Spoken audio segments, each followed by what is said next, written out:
All right, good morning and welcome to 1MillionCups Fairfax.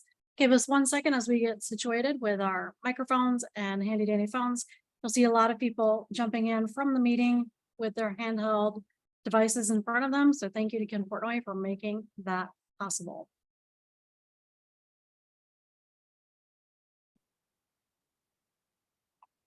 All right, good morning. Are you ready to drive? You want to? I am logged in right now. On the Zoom. Yes. But I don't have my blood. That's what. There we go. But if you can show the No audio.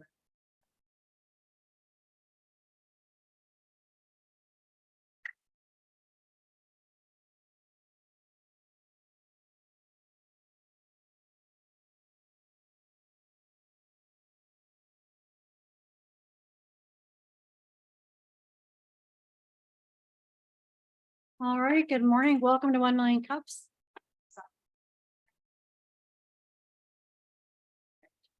Thanks for waiting as we got started. This is our hybrid meeting. So Tess Rowlands is one of our organizers. She'll be sharing her screen so we can catch up on the slides. We have a special treat today. Scott Alford is going to be giving us an AI follow-up discussion, but then we're also just going to do hot seat where if you have a challenge question, you can ask the group and we will be happy to have you present a business question and we can brainstorm as a group together.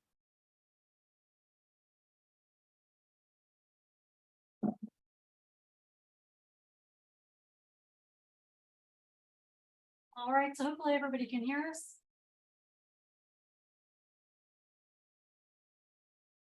And John Foster, if you can give a thumbs up, just that you can hear us, okay, perfect.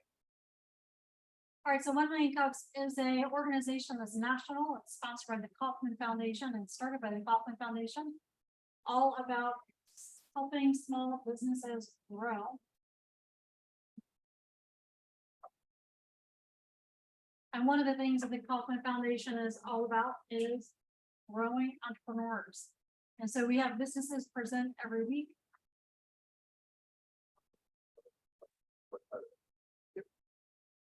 So if you are interested in having your business come and present in a given week, please let us know.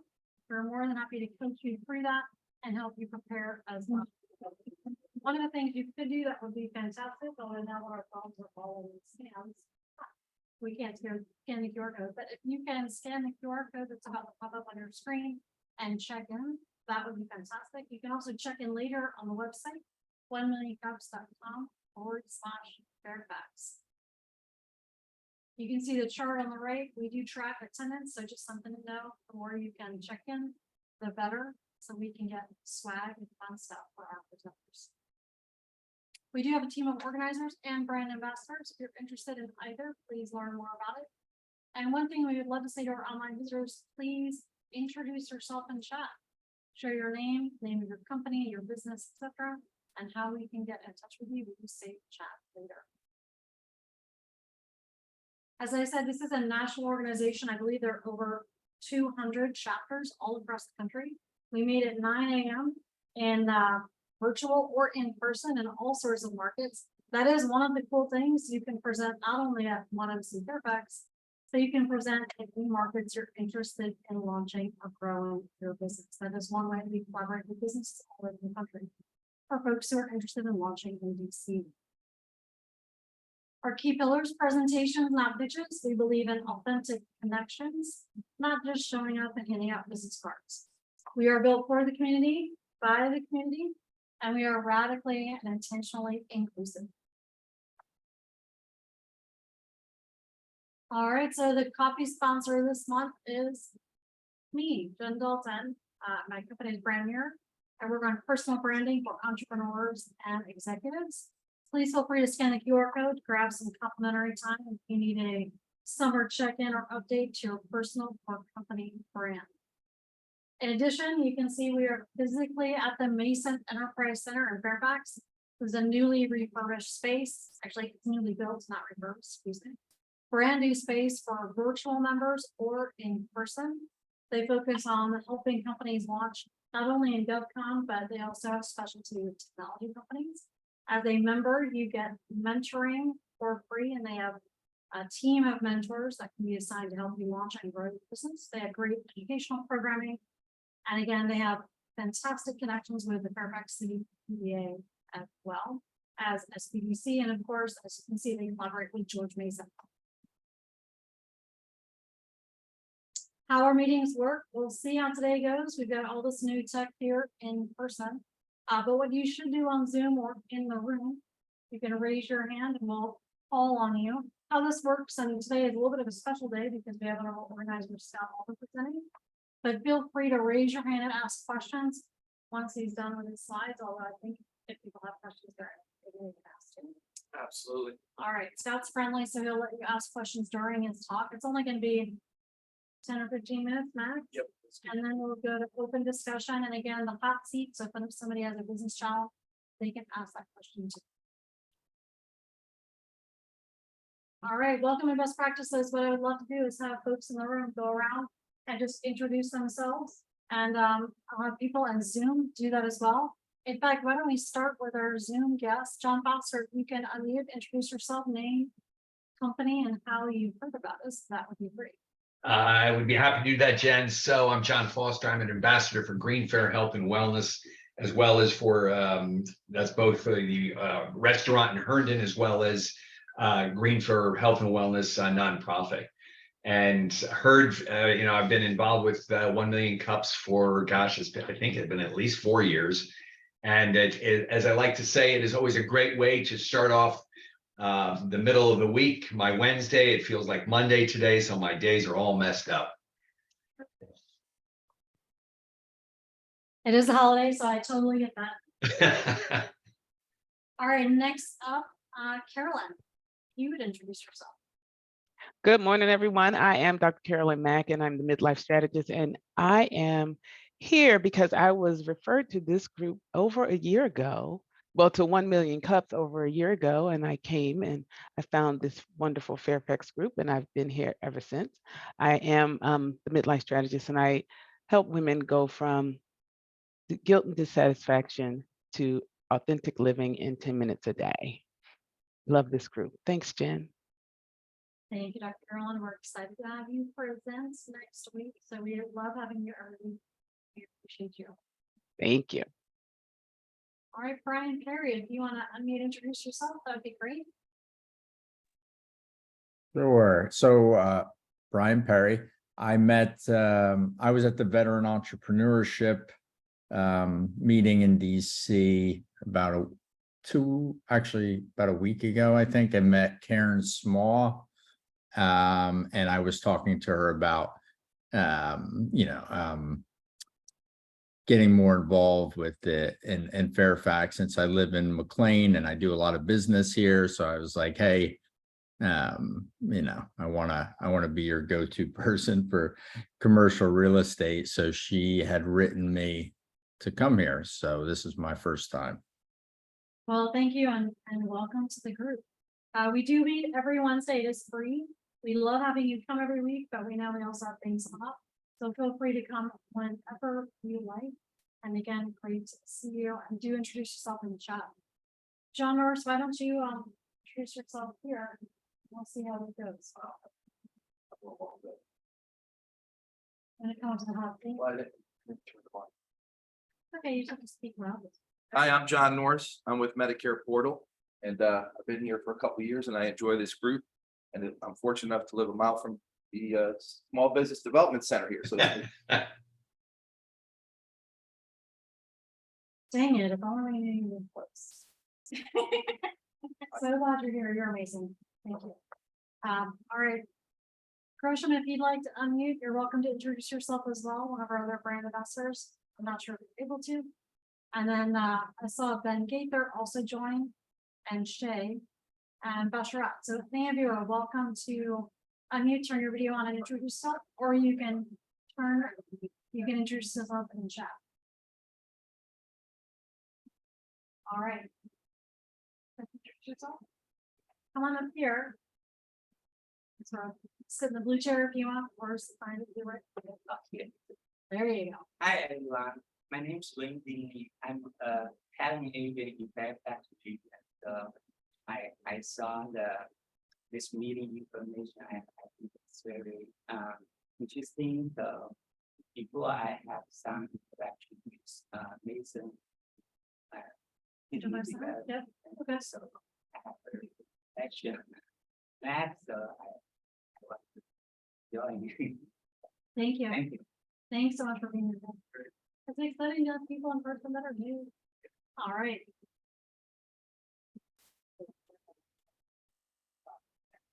Yeah, perfect. And I think we still have a few people that introduce themselves in Portnoy. Hi, I'm Ken Portnoy, and I'm gonna try and get in front of the camera.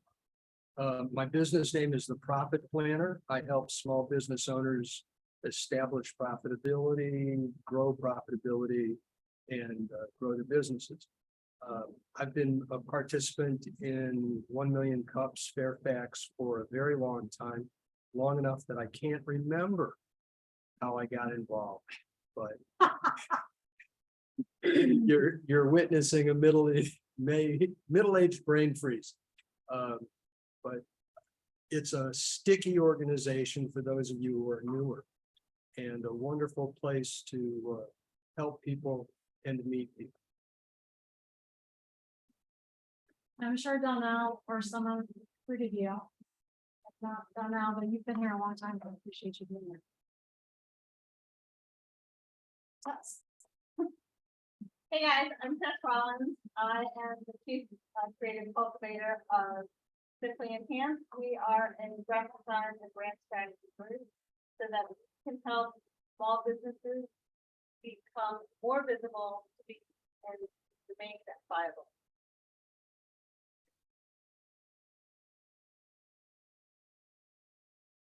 Hello, good morning. My name is Basharat. I'm the founder of BACF Inc. We specialize in implementing HR systems for organizations. I'm here to learn, network, and hope to support some other small businesses who need HR support. Thank you. Thank you, Bashar. Great to see you. We appreciate you being here. Thanks for having me. All right, so Scott Alford, one of our organizers, is going to kick us off with a follow-up to our last AI conversation. No pressure. Well, Ken is always a fun person to follow because he did such a great job in explaining and walking us through ChatGPT, how ChatGPT works, what kinds of capabilities that it has, and capabilities that it doesn't have. And following up on that discussion, we're all seeing the craze of what's happening with AI, with ChatGPT, other kinds of GPTs. So I thought it would be worthwhile for us to have a conversation about what kinds of AI resources are happening, especially given Microsoft and LinkedIn have been releasing their course in full, as well as Google. So I thought this would be a good time to talk about some of those resources.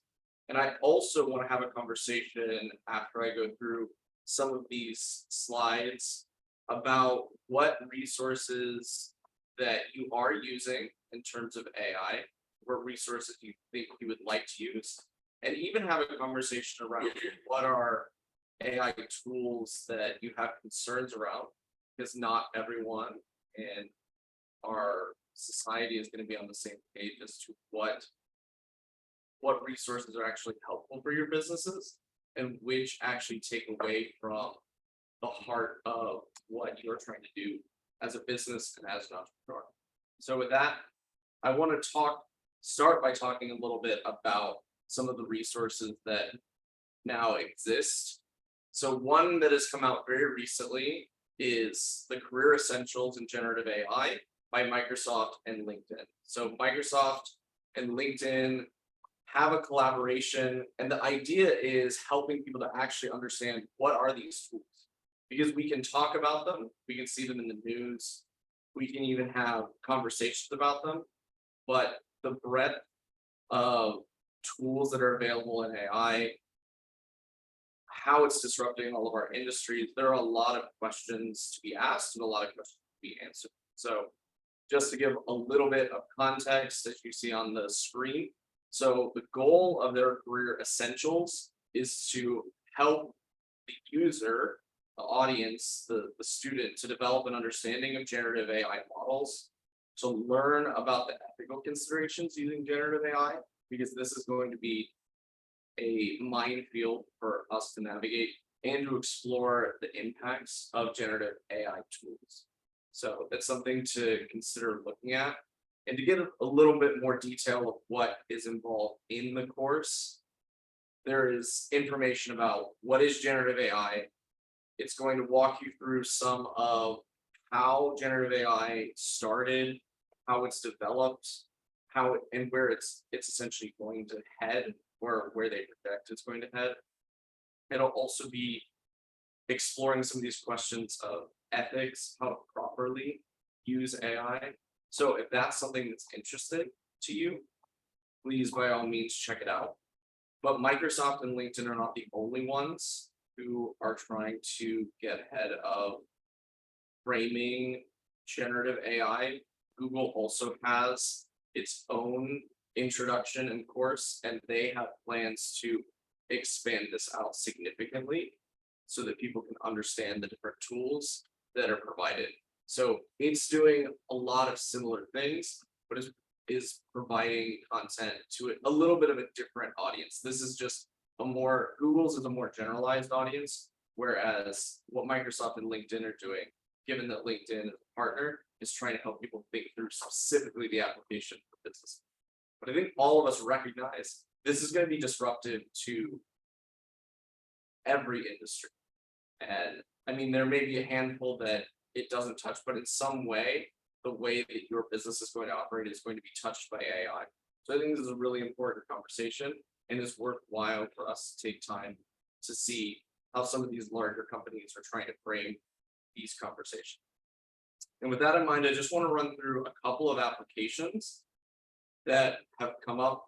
These tools are going to change dramatically. So I want us to think less about the tools specifically and more about the kinds of applications that they represent. So when we're talking about how are we currently using AI in our businesses, and how would we like to use AI in our businesses, we can have a productive conversation from that. So I'm just going to run through these really quick. So there are a number of directories that are starting to emerge talking about the AI tools, so you can sort and see what AI tools are available if you're interested in marketing, if you're interested in sales, if you're interested in content development, if you're interested in process workflows, collaborations, time management. There's all kinds of directories that are starting to emerge. So these can be helpful tools for helping you to sort through what is really valuable. Two that I wanted to mention are GPT AI and Top Apps.ai. Both of these provide a variety of resources for what tools can do and what they can't do at this point. This is also important because these tools are going to shift. We're going to see massive changes even in a short period of time. So if you want to stay up to date on what tools are out in the ether, this is going to be a great way to find those resources.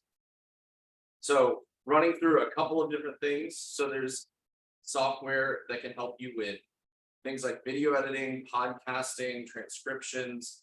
And in the world where audience is starting to be the currency, this is going to be really important for us, right? Your online presence, whether it's on LinkedIn, other forms of social media, video is playing a really big role, writing and blogging is playing a really big role. So a lot of these tools are going to be important. And I mentioned Descript because it seems to be one of the most popular ones right now. And they're doing everything from video editing, podcasting, blogging, and they're trying to integrate all of those tools together. So it's something to consider, but there's going to be more tools that emerge in the coming days. AI writing, there's going to be a lot, not just in terms of ChatGPT, but there's a lot of other kinds of tools. This is going to be one of the biggest ones in terms of ethics and questions around ethics. So I want to definitely get people's perspectives on how do we use this as an effective tool, but also are honest and forthright about where this text is being generated, So it can be a really powerful and helpful tool, but we are still figuring out where this could fit in terms of authorship and how we deal with authorship in terms of AI. So Compose AI is one of the big ones. Schedule managers, we're going to see dozens, if not hundreds of these people trying to find productivity hacks and different ways to manage schedules. So this is something to be aware of, things like Time Hero. Meeting notes, I'm sure you've already seen some of these. I've used Otter AI. I put up Firefly's AI for meeting notes. The thing about Firefly is this goes to all participants and is a tool that is really is on the cutting edge of what is happening in AI, but there's going to be a lot of things, and even changing the way that we record our meetings, follow up on action items, and all of these really important things. Who knows? Maybe it'll even one day come into 1MillionCups and change the way that we do action items. We'll see. This is one that I am a little bit on edge about, that is starting to emerge. Is these AI avatars. People will put in a script and then this avatar, even people making avatars of themselves and then having those actually speak on their behalf. You're seeing this from some kinds of influencers. This is really different in terms of what is going to be socially acceptable. We've seen video transform even in the last few years, where more organic and authentic video rather than cleaned up and professional video. I don't know what place AI avatars are going to have, but it's something for us to seriously think about and consider. And there are going to be some ethics concerns, major ethics concerns, I suspect, around AI avatars, especially if they become hard to distinguish from actual people. So with that, I want to just start to have a conversation about what AI tools do you think would be helpful for your business? What questions do we have around AI? Is even if this is something that some of us may have AI fatigue in terms of hearing about it, it's not going away from the conversation. It's not going away from the vocabulary.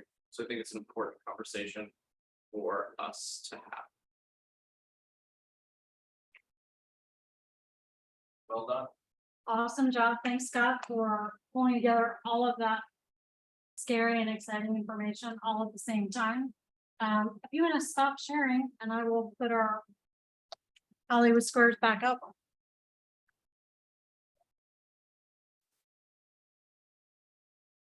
All right, for folks online, if you have any questions, if anybody wants to kick us off, or as far as questions, just raise your hand and we can get started.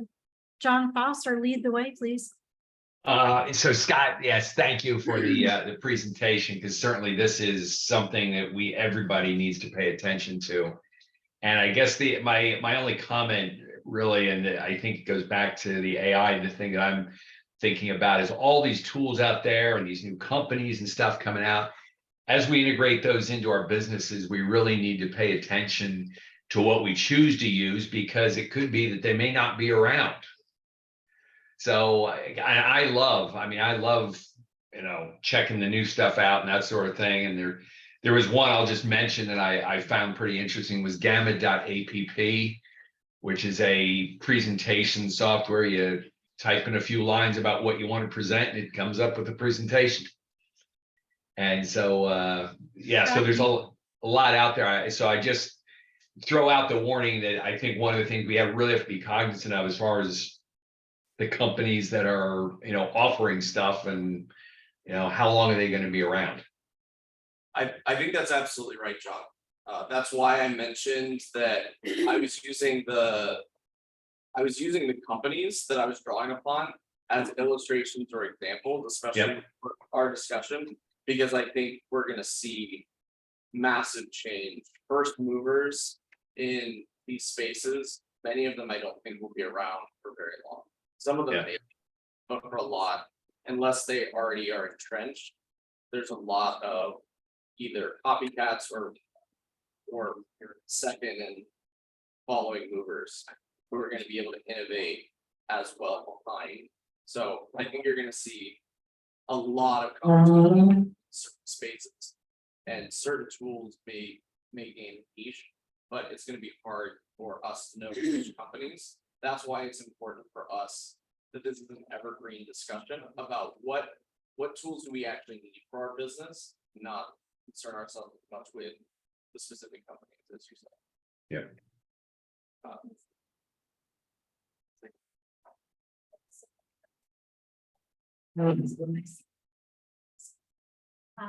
You have a question?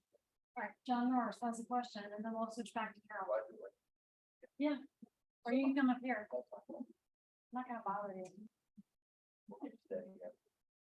So, my question, Scott, is that as this rolls out, there's obviously companies that are gonna be creating competitive edge in this market, but how do you think, is that something that they'll protect with private, is that something that's patentable or copyrighted, or would they be willing to share it, if it gives them a market edge, right? You know what I'm saying? It's like a kind of trade secret or something that companies, just curious, if AI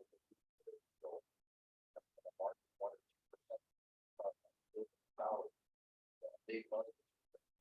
People sounds like they have a big platform like they share, but at one point they go, wait a minute, we figured it out. Facebook, why would they share it? No, I think it's a good point. This is something that has been a bigger question about AI in general, is some of the tools that we have, a lot of the tools that we have, it's not as easy to keep behind the curtain of why some of them work the way that they do. Because once they get to a certain level of information that they're synthesizing, then they're still having the same problem with ChatGPT, where they're scraping data, for example, from Reddit, but they don't want all the data from Reddit, and they're having a lot of trouble getting ChatGPT not to use just any response that it can synthesize from Reddit. There's a lot of, for lack of a better term, garbage on Reddit that really doesn't belong there.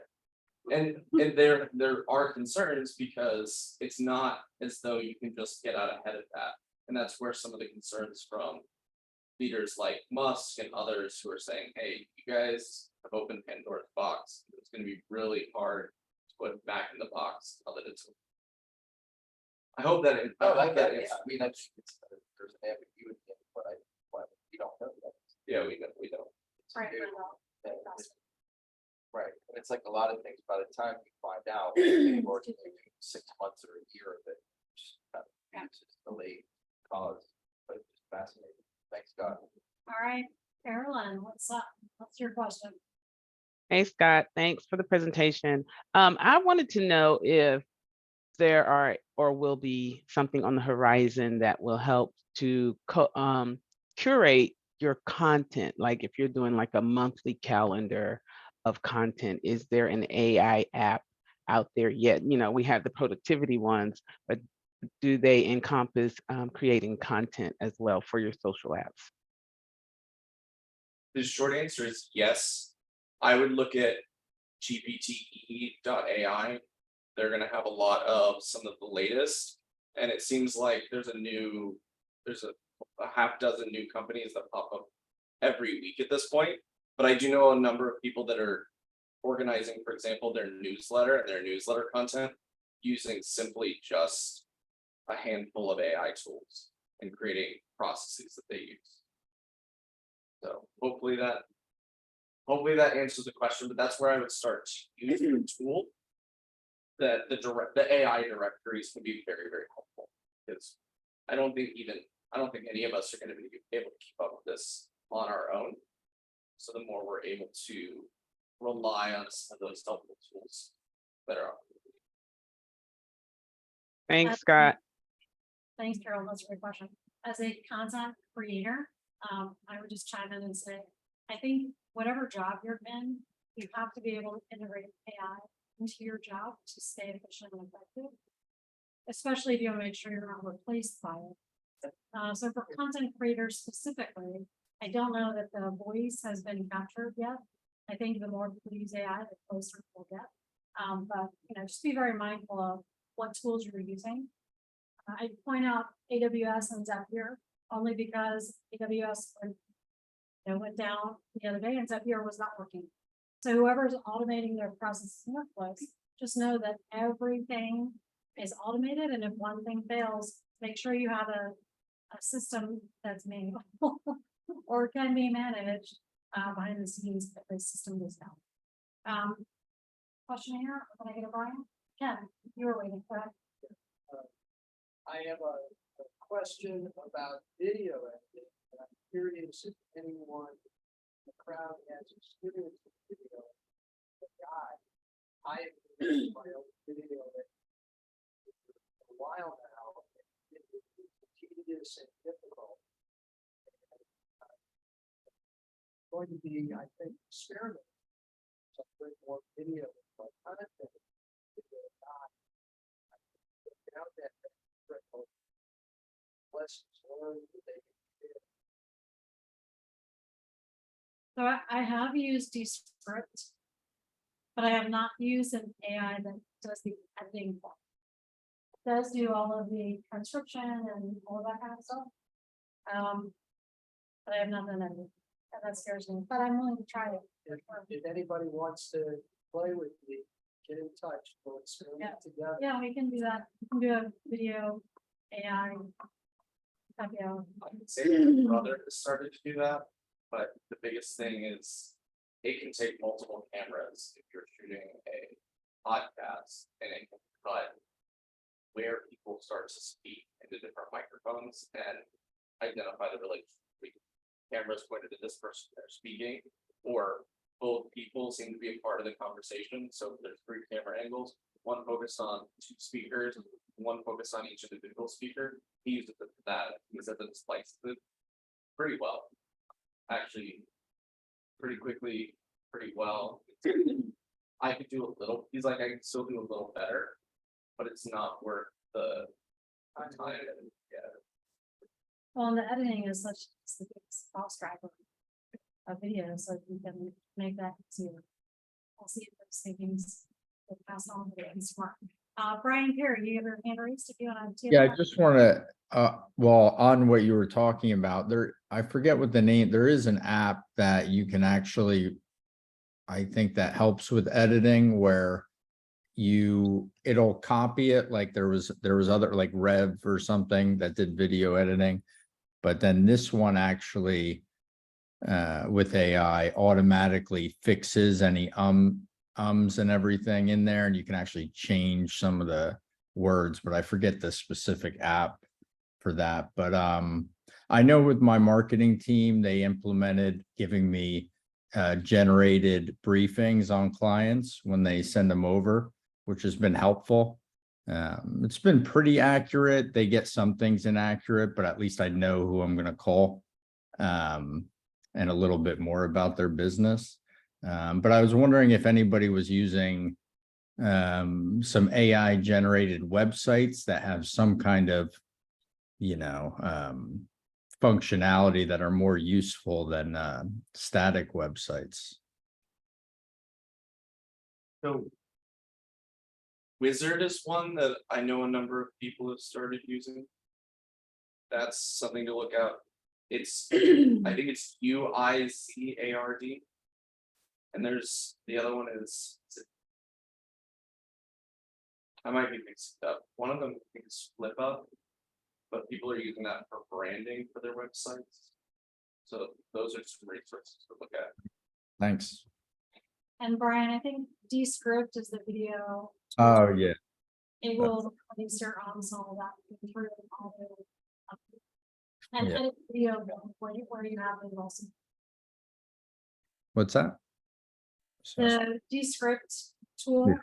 will take out ums and whats and blah blah blah and edit the video accordingly. Right. Thank you. That's done it, but I think there are other tools that will do that as well.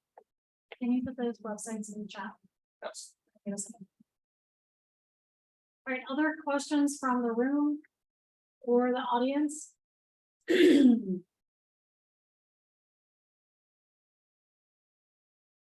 I'm fine, are you awaiting your hand? So I'm gonna look like you're good. Okay. All right, let's transition over to a business challenge question. Since we have about 15 minutes left. Anybody have a challenge question that they would love to tee up to the group? Or they just need some hot seat advice or insight?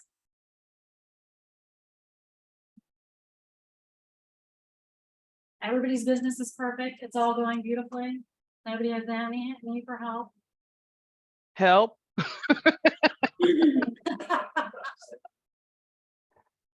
No, well, things are not going poorly. But I'm still looking for opportunities to get out in the communities and meet up with people who may be in my target audience. So any help, any suggestions would be helpful for me. Thanks. Tell us a little bit more about your target audience. Yeah, Carolyn, can you talk about our target audience, your target audience? My target audience is midlife women professionals, 35 plus. Do you have any industries that you're focused on or where you tend to draw a lot of clients? No, see, the challenge is with that whole, since it's an age thing, you can't really kind of narrow in on age. You can kind of get close to it, but you can't really, so my target audience could be pretty much across all industries because it's age-based and not business-based. Ken's waving his hand. Are you talking to me, Ken? Or are you talking to somebody else? And it's talking to John Norris, waving his hand to John Norris. Okay, so you say it's age-based. Do they tend to be industries? So like, for example, at one point I was a teacher, right? And there are huge burnout amongst teachers. Yes. Industry that I would think, hey, there's a lot of people in say teaching or related industries that are right. They may have built a career and they may have even loved it, but are looking to pivot. And Right. A lot of them are panicking. They don't know anything other than Yeah. And they don't know how to get started, how to make that leap. And those are the people that I'm seeking out. And like I said, it could be across, it's teaching, it's nursing, it could be anywhere really for the most part, and especially if it's across like administrative types of work that people are doing and looking to pivot. And my goal and desire is to get you to pivot to what you love, pivot to your purpose, and not just pivoting to another job that you can do. So that's kind of the way I'm looking at it. So I'm just looking for places where I can get in that may have a large number of people that I'm seeking to serve. So Carolyn, I know you're speaking to us next week. This is not the challenge question you're bringing next week, correct? Correct. Yeah. So, You may need help here. okay. It's me again. Carolyn, what I heard from Scott was here are some verticals that may hold a lot of potential. What he didn't say was pick one, try it, dive into it deeply, start with principals at schools in your neighborhood, get an appointment. Start with trying to break into the union for teachers.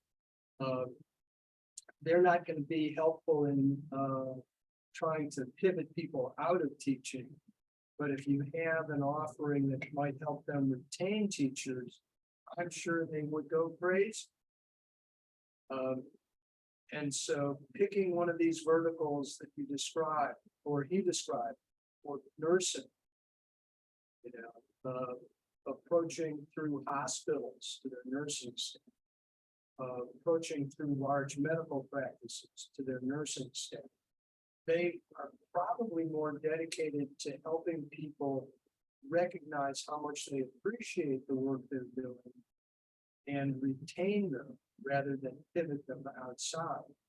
But I think that both of those, helping them to pivot to what is really meaningful or helping them to rekindle the meaningful nature of the work that they're currently doing, that if you can handle both of those, diving into a vertical, because when you speak about how I can go here, I can go here, I can go here, I can go here, I can go here, it's like a restaurant menu that's too big.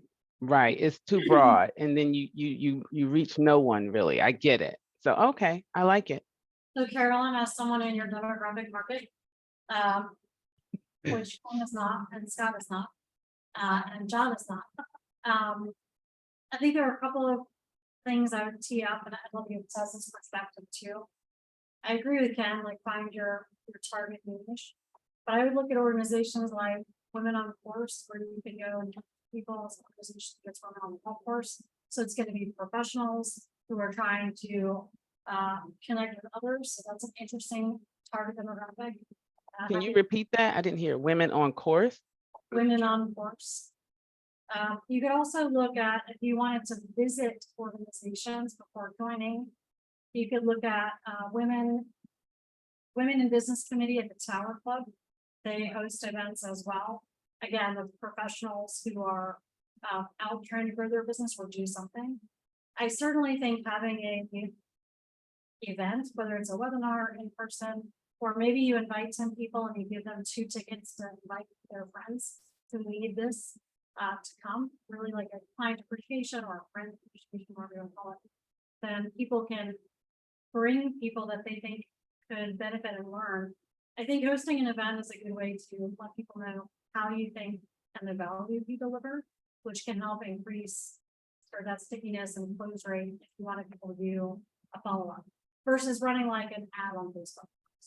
That doesn't mean you Okay. should buy it, but I would think about what's your marketing budget you're willing to spend, and what that might look like.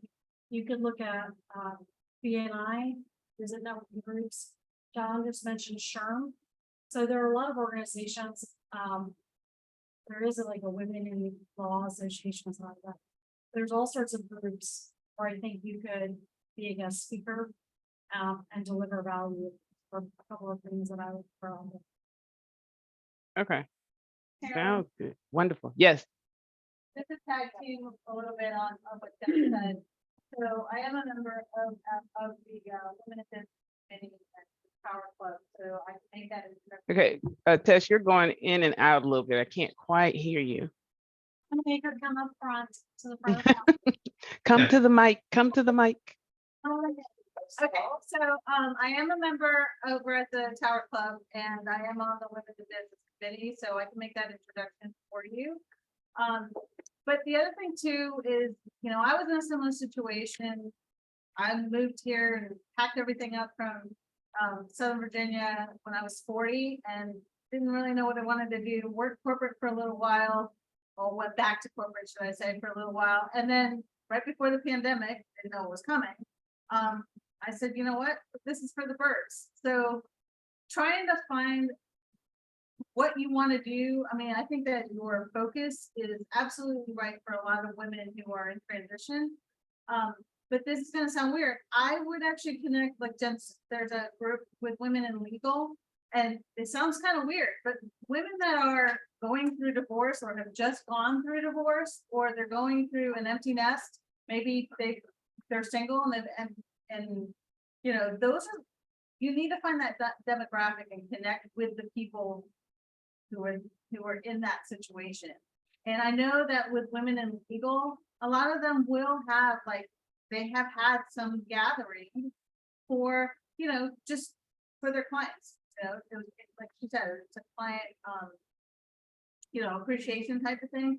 But you really need to find events or curate those events for you, like show you how, where to go, so that you can find those specific people that are in transition, so that you're not just like going through the weeds and trying to, you know, cast it, you know, try to find something. So Right. we definitely should follow up. Maybe you, me, and Jen, you know, get together and follow up and try to figure out what those events might be or where those placements may be just in this area. Okay. Sounds good. We'll follow up. Thanks. And there's also the Crew Network is all women in commercial real estate. They have all types of events throughout the year and they're pretty active in this area. So if you, I'm sure that could be a topic. It's a woman topic. So, yeah, that's, I know quite a few members in that. So it's crewnetwork.org. You can All check right. it out. Sounds good. Thank you so much. I appreciate it from everyone. And Tess and Jen, we will connect and follow up. Or I'm a member of the Tower Club also, although I'm not in the way of the business committee. Um, someone can invite me if they want. But yeah, happy to meet and brainstorm there. So you could get our insights. All right, anybody else have a business question they want to tee up as we get close to wrapping up in the last 5 minutes? There's no dumb question. All right, wait.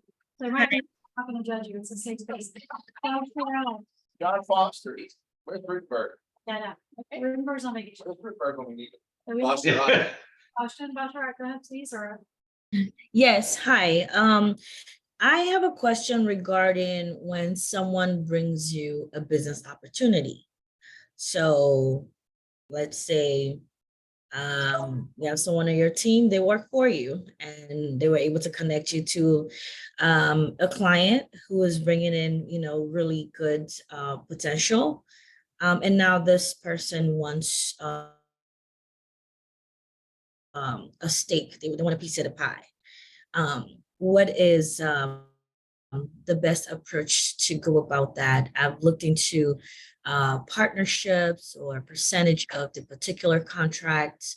So I was just still trying to find a way to be able to give this person something. But I'm not sure the best route to take. So that's just an opportunity that came in to my lap last week. I am already working with the legal counsel, but I was just curious if anyone has had any experience where someone where you're contracting with brings you business. How would you normally go about it? What's the best practice? Bachelor, what a great question. I have all sorts of thoughts running through my head. One is if somebody brings you an opportunity, hopefully they were explicit upfront about what they're looking for.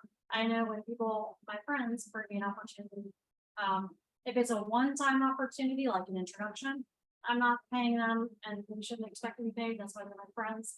If they're doing other stuff, I'll take care of them in other ways. If it's more complicated, and maybe this is a clarifying question in the chat, joint ventures can be very helpful. However, they can also be very challenging. It's very hard to extricate yourself from them. And so you want to have everything written out in legal, how you're going to collaborate, how you exit, how you make each other whole if something goes wrong. So my question would be, how complex is this opportunity? Is it a one-time thing or an ongoing partnership? It's a long time thing for sure. Yeah, it's a big project.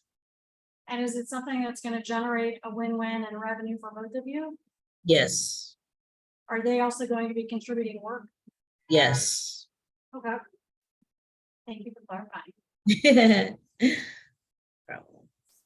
Yeah, definitely having an operating agreement or a legal outline of expectations is huge. Any other thoughts from folks? Yeah, but it seems to me like it'd be relevant to ask them to stay engaged in your company in order to receive that compensation, because clearly they could even start their own business or competitor. I would have some kind of tie or glue, like you're saying in that employment agreement. So as long as you're employed by me, you share in this if you need to get to your own. So it sounds like you're talking about partnering with another company, Bashrat, an individual from a company. Yeah, it's actually an individual. They're a contractor with me now. But like you said, I think this person would also want to go and be their own business eventually. So they get access to my entire blueprint. And for some, I'm not necessarily concerned about that. I did develop an operating agreement, a teaming agreement to outline certain areas in terms of compensation, representation of the business, things of that nature. But again, I'm still going through the legal aspect of it with the legal counsel at this time. So yeah, it's a bit complicated. I would definitely make sure you have an NDA and also a Yes. competition clause in your legal contract. So they are Yeah. not use your material or processes or anything that Mhm. is proprietarily yours. Exactly. Exactly. Thank you. I appreciate that. I'll take note of it. The other thing is, I would, before you volunteer any solutions to it, I would challenge them to say, what do you want? Let them design what they think is fair and bring that to you, instead of you setting the bar, 3 times what they might expect. Mm, 5% of the deal, and you may think 15% is fair. Well, if they want 5, I'll give it. Yeah, I think for the opening salvo, having them bring you what they think and their expectations is a great starting point. You don't usually want to be the first one to put a stake in the ground. okay, so let them define exactly what they want out of it. Yeah. Yeah, ask them what success looks like for them from a time, money, experience. Are they just doing tactical delivery? Are they also wanting to be part of the strategy? Like all of those questions. Mm, But ask them to contribute and provide that. I think John's spot on. okay. Thank you. Expectation setting is the downfall for most things. So yes, be very clear on expectations. The other thing is, if they come with some crazy vision, you can just say, I'm not interested. It's just, they want 80% of the revenue or something, sorry, Yes. I wouldn't even bother countering if they're at that. And maybe, you can always have a time-bound relationship too. Like we're gonna work for 1 year together, or we're gonna work on a test project. So you might want to think about, I would make sure you're very clear on your brand, how they represent you as well, and just make sure you're really protected. Do you mind sharing the slides again and we'll wrap up?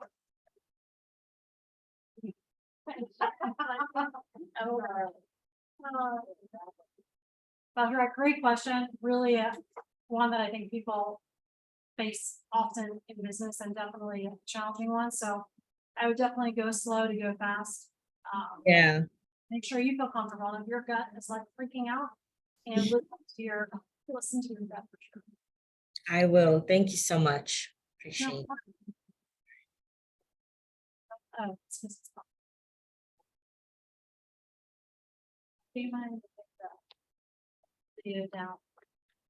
Put the other screen.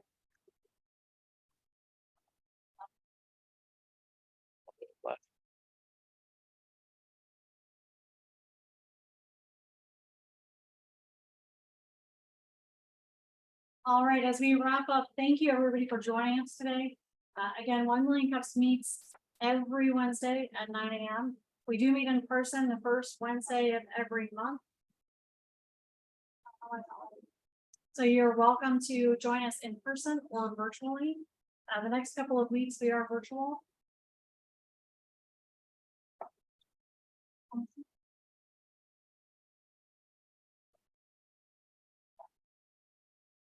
Very strange. So I am.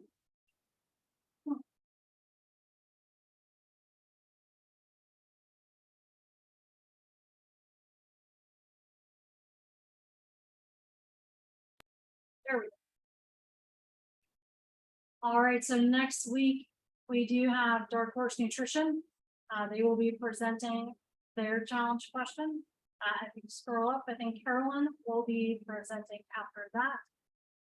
Carolyn, if you want to see up a teaser to your question and who we should try to make sure is in the room to help answer those questions.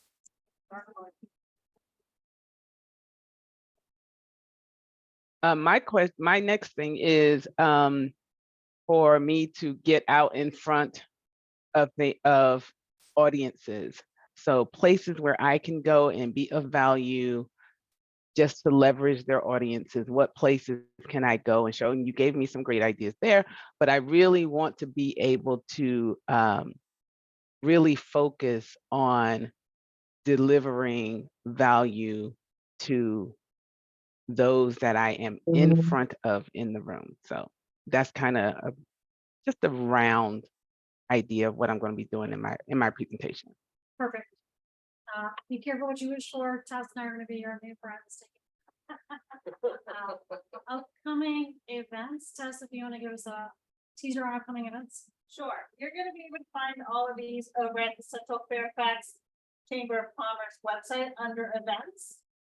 But just a couple of them are regulars. there is something from the SBDC on 101 government contracting. And then there is an information session for the fall cohort. The rest of them are weekly events. And then we also have the veterans pop-up that is down in the Woodbridge area that I know John's also kind of curious for.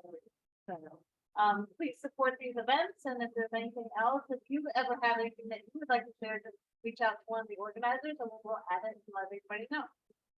Thank you so much. If you'd like to become an organizer or an ambassador, please message us or message us through LinkedIn, Facebook, etc. We'll be happy to connect with you. You can follow us on social media if you scan the QR code on the next slide. Otherwise, if you want to present your business, you saw what Scott showed today. That's what it's like each week, a mini presentation. And then we open it up to ideas, questions, etc. 1millioncups.com/Fairfax is where you can apply. It's an easy process. There's a whole team of people here to support you and help you be successful. And again, thanks everybody for coming virtually. And thank you so much to everybody who came in person. Please take your pastries home. So I know. All right, you guys have a great rest of the week. Take care, and we will see you next week. Same bad time, same bad channel, but we'll just be on Zoom. Thank you so much, everybody. Take care. Thank you. Bye-bye.